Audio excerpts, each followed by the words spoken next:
Olá, tudo bom? Vamos começar uma live. Vamos ligar aqui no Instagram também.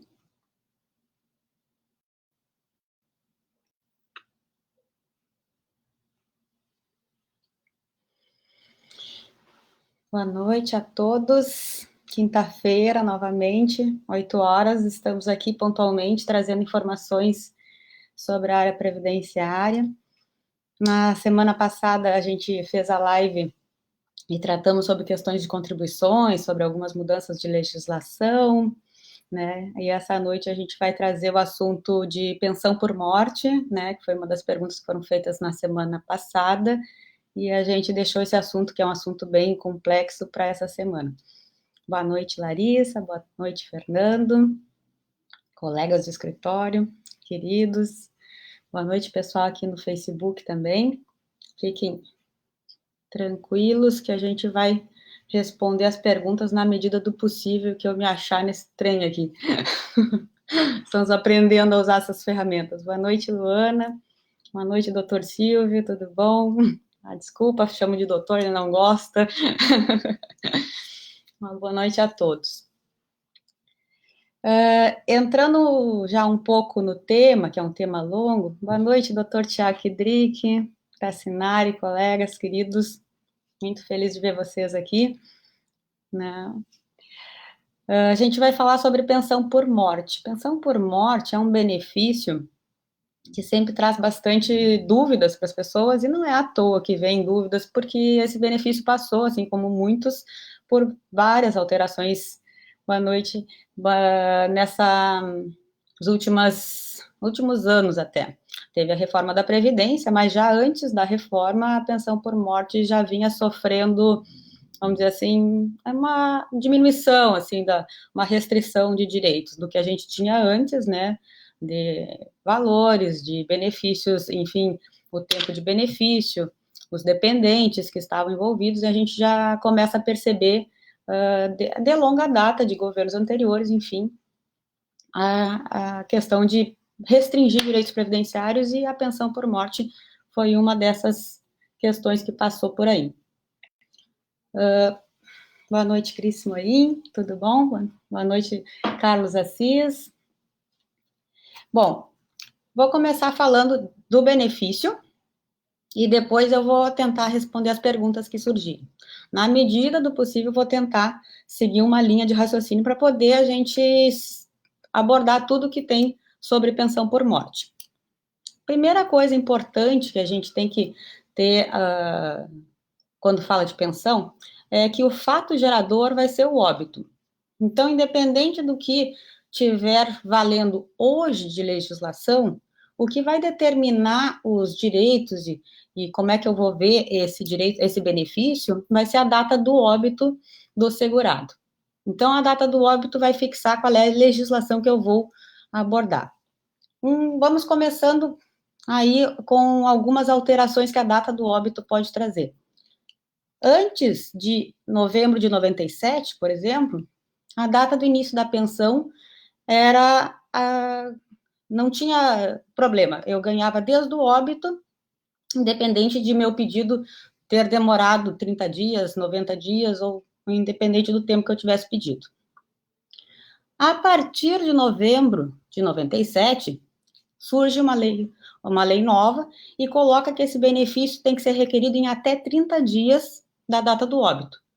Quando requerido depois disso, ele vai ser concedido a partir da data do requerimento.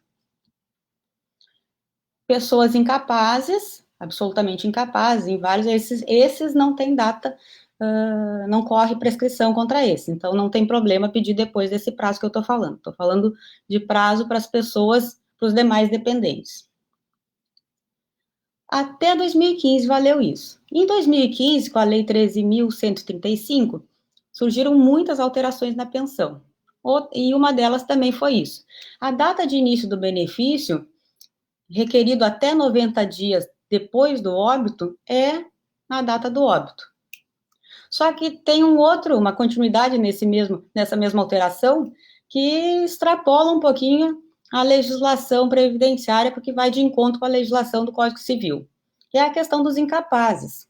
Os incapazes, não corre prazo contra incapazes, não corre prazo prescricional. Isso está no artigo 3º do Código Civil, isso é tranquilo na legislação, em qualquer matéria, independência de direito previdenciário, tributário, a gente tem uma regra que é o Código Civil que regula sobre isso.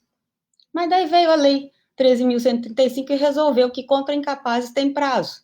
Eles têm 180 dias a contar do óbito para fazer o pedido de pensão por morte. Se fizerem depois disso, vão receber a partir do requerimento também. Nessa situação, a sugestão é judicializar, cobrando o período que tenha ficado para trás, porque o absolutamente incapaz tem direito, sim, desde a data do óbito. Ou o Código Civil não foi alterado, então temos que fazer valer. Por vezes, a gente, trabalhando na área jurídica, a gente percebe essas incongruências. E é nisso que a gente tem que estar atento como advogado, e é isso que vale a pena a gente fazer uma live para trazer informações para as pessoas que talvez estejam numa situação parecida e nem saibam que têm direito a reclamar alguma coisa. Então, sobre a questão da data de início do benefício, o óbito é um fato gerador da pensão, a data de início do benefício foi mudando ao longo do tempo. Atualmente, na legislação, a gente tem que é 90 dias para as pessoas em geral, e os incapazes têm uma questãozinha ali que a lei prevê, 180 dias, o INSS deve obedecer à lei, é um serviço público, eles, pelo princípio da legalidade, eles têm que respeitar a lei, então isso é uma questão que certamente tem que ser judicializada se acontecer prejuízo. Os dependentes da pensão por morte, eles são separados em classes. São 3 classes de dependentes na pensão por morte. Primeira classe de dependentes, está aí o cônjuge, o companheiro, a companheira em união estável, enfim. O filho menor de idade, menor de 21 anos, ou inválido. Na segunda classe de dependentes entram os pais. E na terceira classe de dependentes, a gente tem os irmãos menores de 21 anos ou inválidos, aí, enquanto perdurar a invalidez. O que aconteceu a partir de 2015? Teve uma situação que a gente começa a ter termo final de benefício. Então, assim, até então, os beneficiários, filho menor de 21 anos, recebia até 21 anos, ok, ou até cessar a invalidez. Os demais recebiam vitaliciamente. Com a Lei 13.135, a gente passa a ter prazo para pensão por morte. Então, os menores... tem uma situação que é a seguinte, inclusive, quem tem menos de 18 contribuições, a gente passa a ter carência também para pensão por morte. O termo carência não deveria ser usado aqui, eles exigem 18 contribuições. Como não é carência, essas 18 contribuições podem não estar próximas à data do óbito.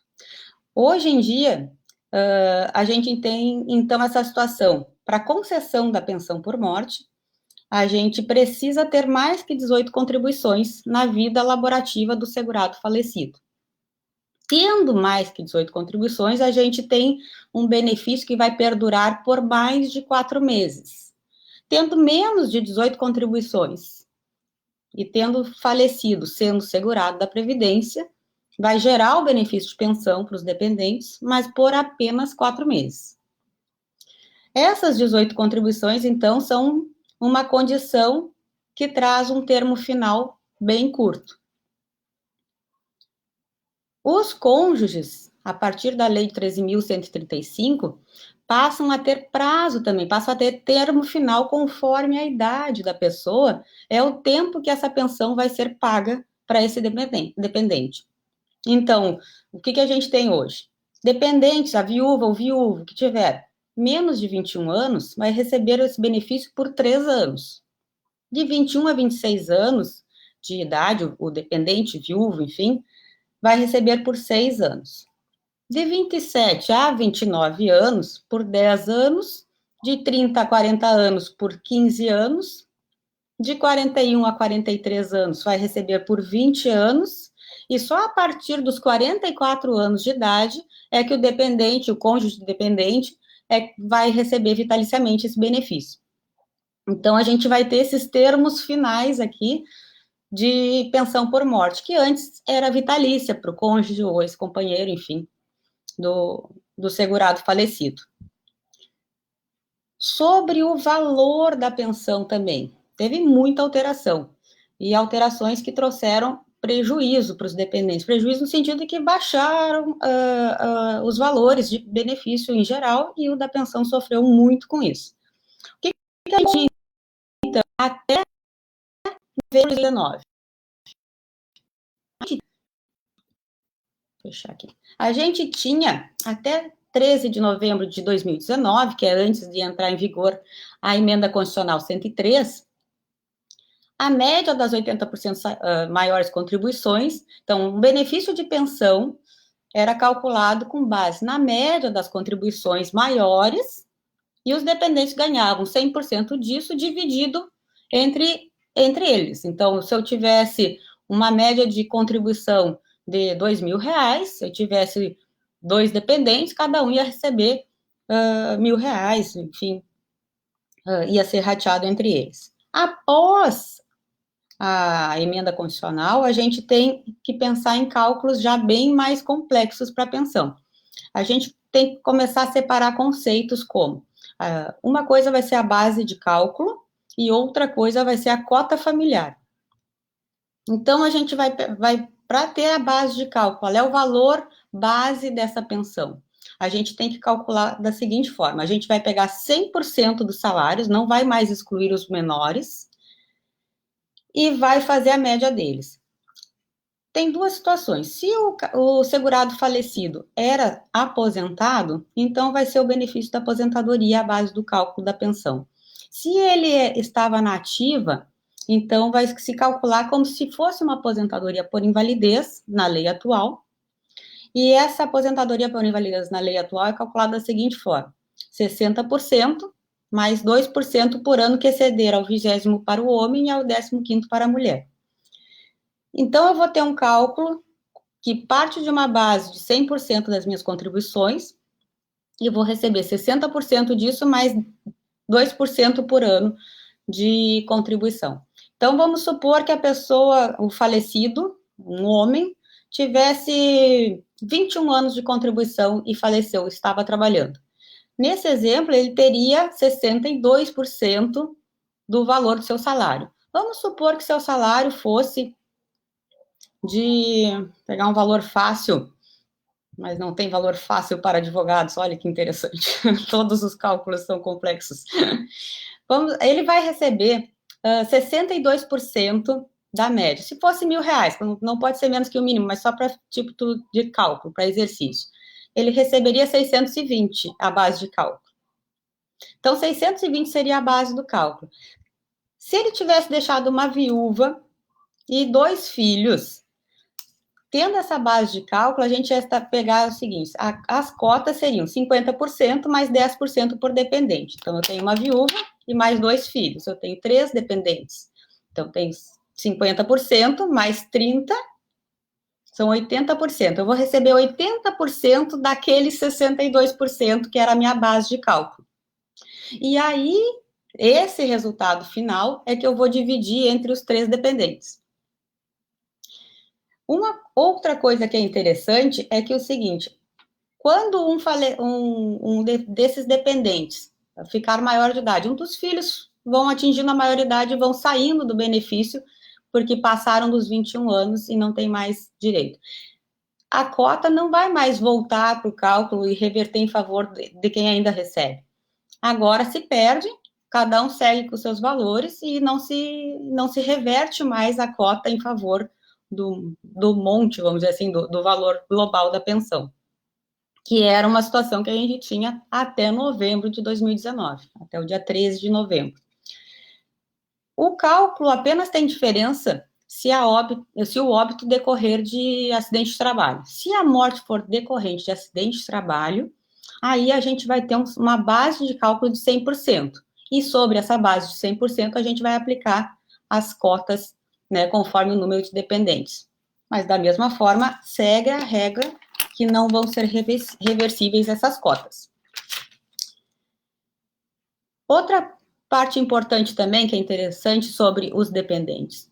Havendo um dependente que seja considerado inválido, aí a gente não vai fazer o cálculo da base pela média e como se fosse uma aposentadoria por invalidez.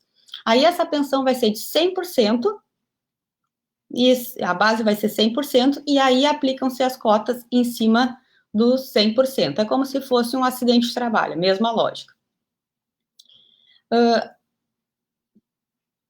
A questão da deficiência mental. Se existir um dependente inválido, tem um detalhe que é interessante que surgiu agora com a emenda constitucional e que talvez as pessoas se atentem a fazer isso para se precaver, né? Que é a possibilidade de reconhecer a deficiência mental previamente. Então, vamos supor, eu sou um pai de família, uma mãe de família, tenho algum problema e estou prevendo que talvez meu filho, que é inválido, que é incapaz, vá ficar desamparado. Ele precisaria da pensão que eu vou deixar para ele. Eu quero garantir isso. É possível entrar com um pedido de perícia biopsicossocial no INSS para que seja reconhecida a invalidez desse meu filho e ele vai ser considerado um dependente inválido e vai ficar registrado isso ali.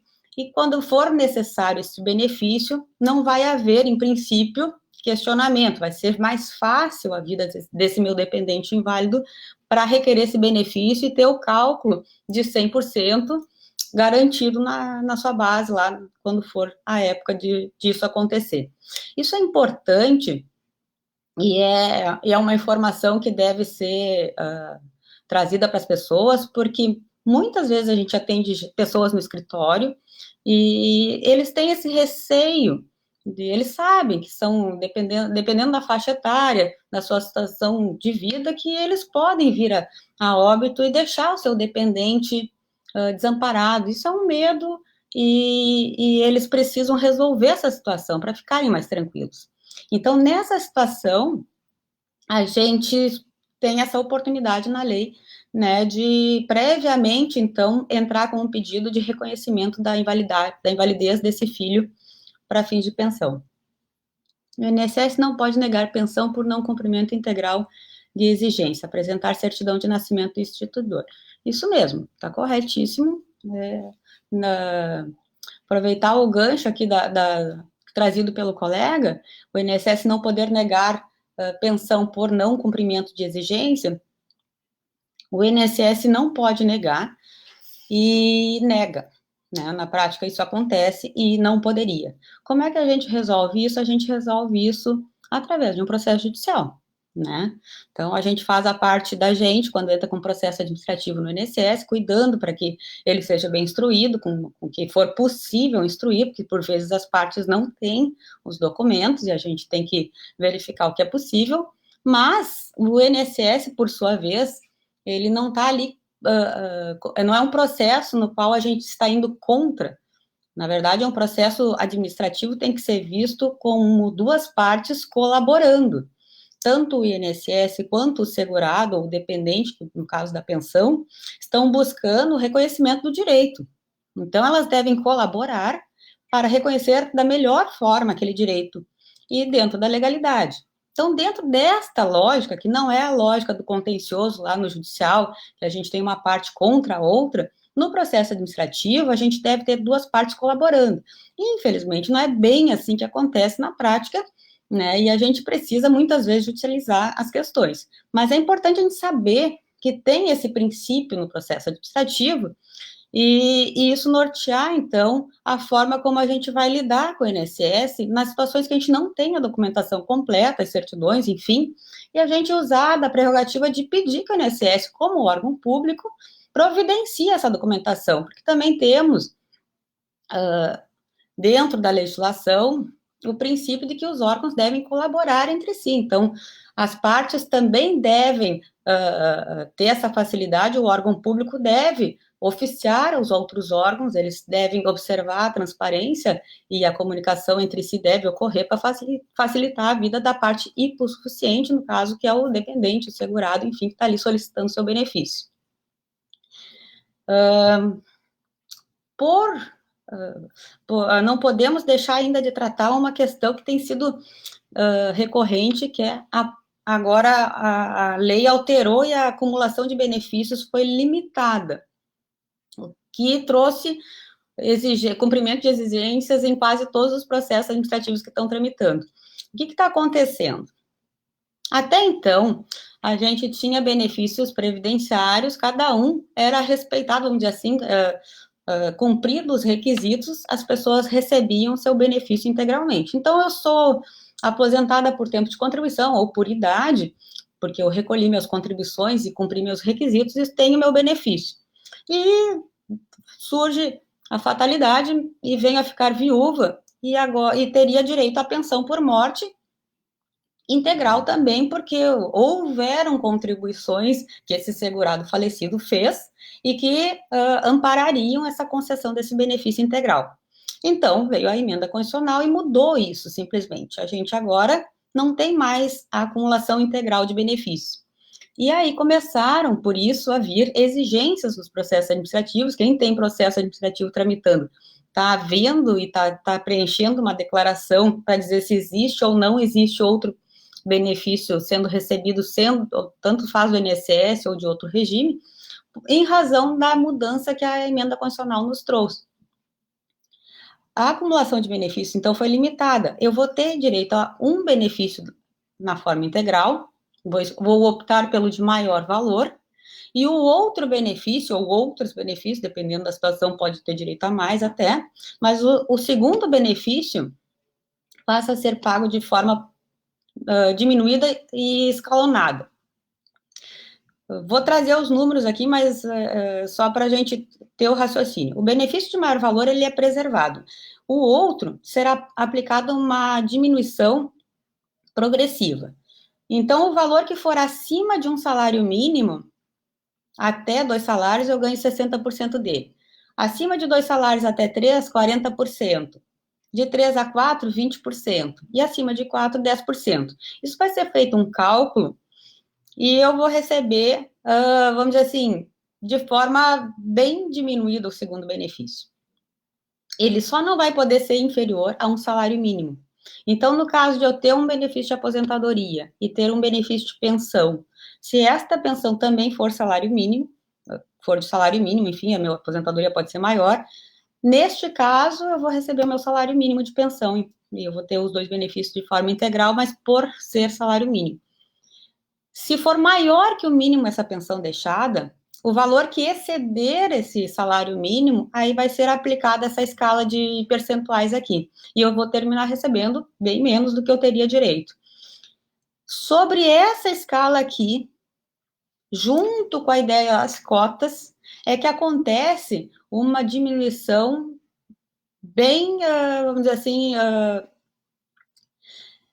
bem considerável no pagamento da pensão, porque tu imagina que o benefício já vai ser diminuído aqui e ainda vou dividir ele em cotas e depois eu não reverto essas cotas na medida que os dependentes vão saindo do benefício da pensão porque atingiram o requisito da idade ou que deixaram de ter invalidez. Então, a gente vai ter uma situação de benefícios bem prejudicados no caso da pensão por morte de valores maiores que o salário mínimo, né? Bom, deixa eu ver se alguém tem perguntas sobre a pensão por morte. É um assunto que é cheio de detalhes e que daqui a pouco é muita coisa para a gente poder tratar numa live só. E se tiverem perguntas, podem trazer que a gente vai, na medida do possível, tentar responder.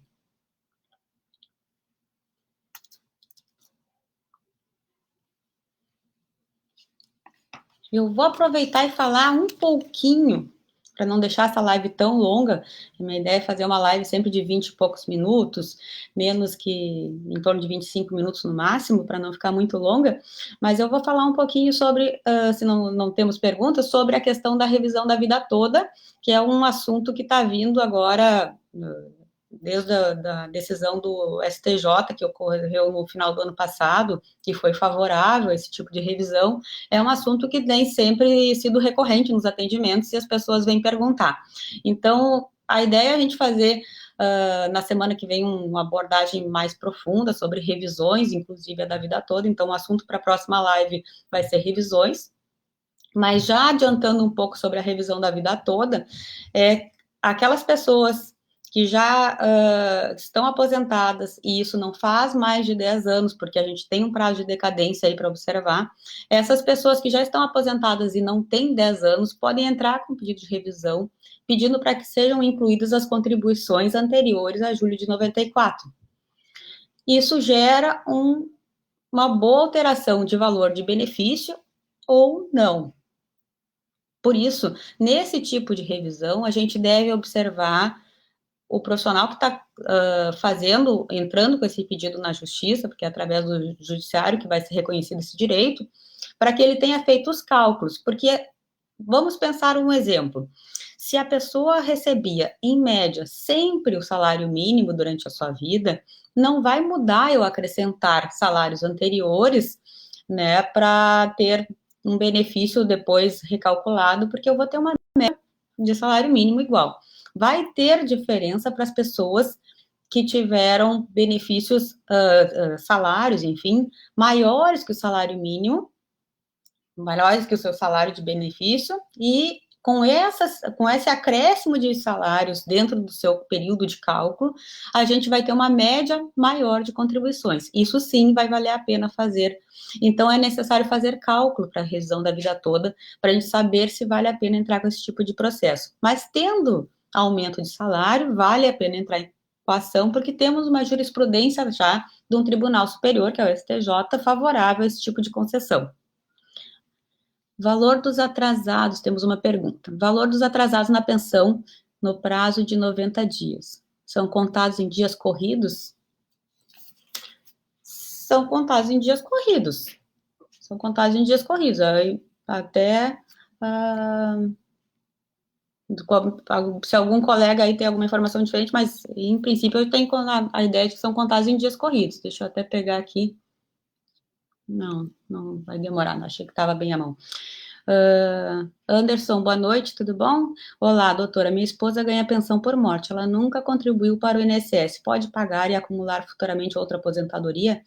Boa pergunta, Anderson. Ela vai poder pagar, ela vai poder acumular um outro benefício, mas vai ser nessa situação de acumulação limitada. O segundo benefício de valor menor, ele vai ser pago, se ele for maior que o salário mínimo, de uma forma diminuída. E aí, nesses percentuais aqui, tem que ser feito um cálculo ali da proporcionalidade.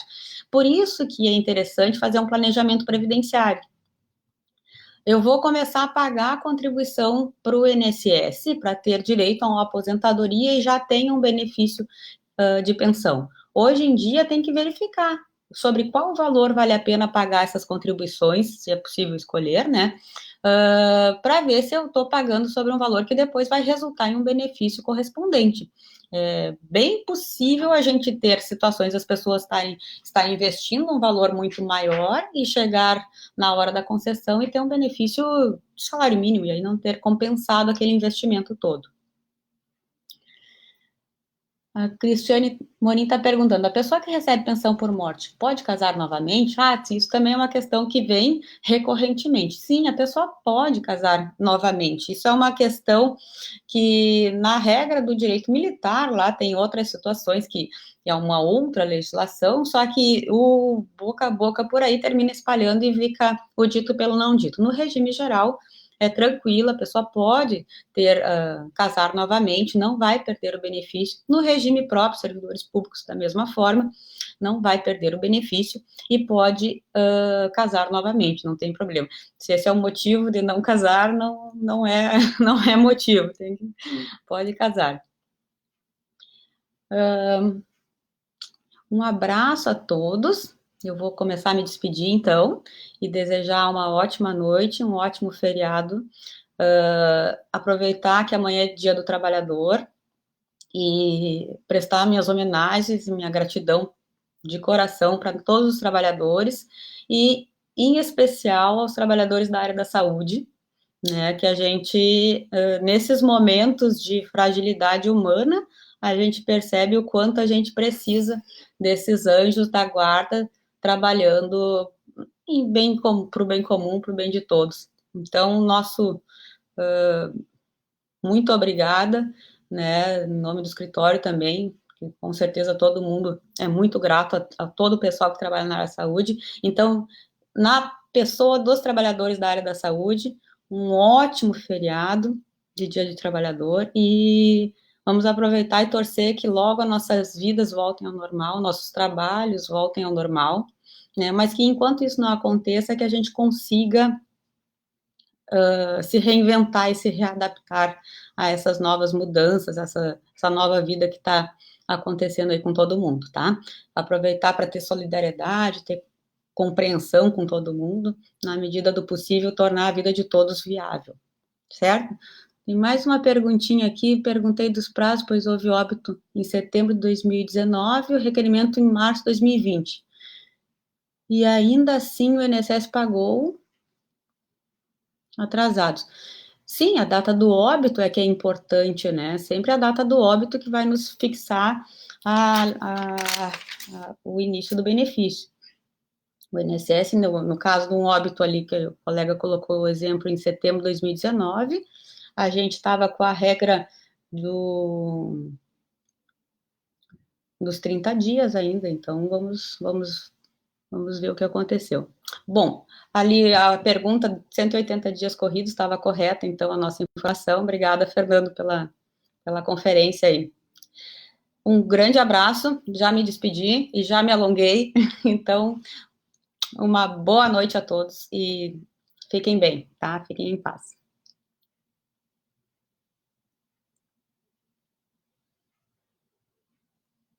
Boa noite e um bom fim de semana a todos, tá?